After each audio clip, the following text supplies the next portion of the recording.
Hello friends, do you know that the rate of evaporation depends upon three circumstances, three situations. We will discuss about the three situations. First being the surface area. For example, in the image you can look at the dishes, which are the glass dishes being kept.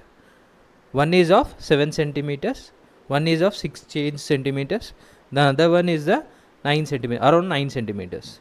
So if you pour water in these three dishes, you can observe that the evaporation in the one which is bigger, that is around 9 centimeter, would be more because the surface area has been increased.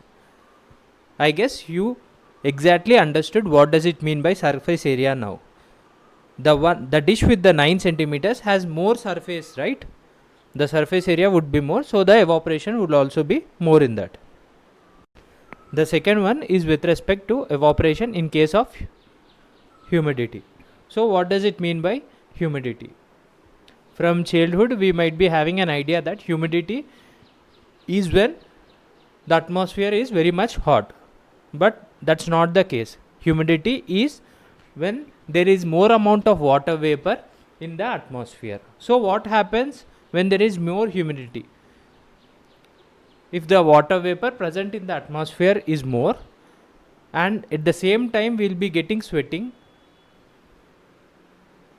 by doing any work, the sweat which is on the surface of our skin doesn't evaporate because there is already lot of water in the atmosphere around us, and we will be feeling very much hot because the sweat forms as a layer on the skin. But what we think is generally when the atmosphere is hot, we'll be having high humidity. It's not the case.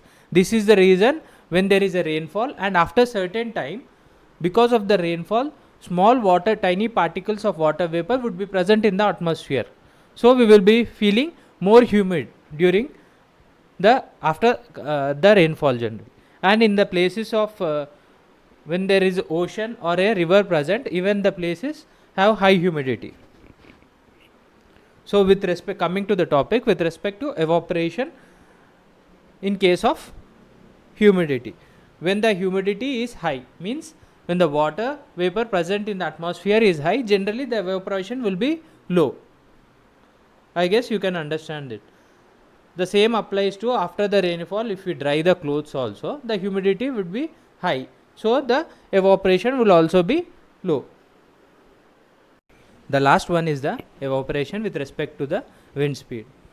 To do this activity, we need to take two dishes of same size and fill water in it, and keep one dish in front of a fan or below the fan, and the other dish in the corner of a room. After certain time, you can observe that the dish which is kept under the fan will have a more evaporation to it, because even the wind speed will help in the process of evaporation.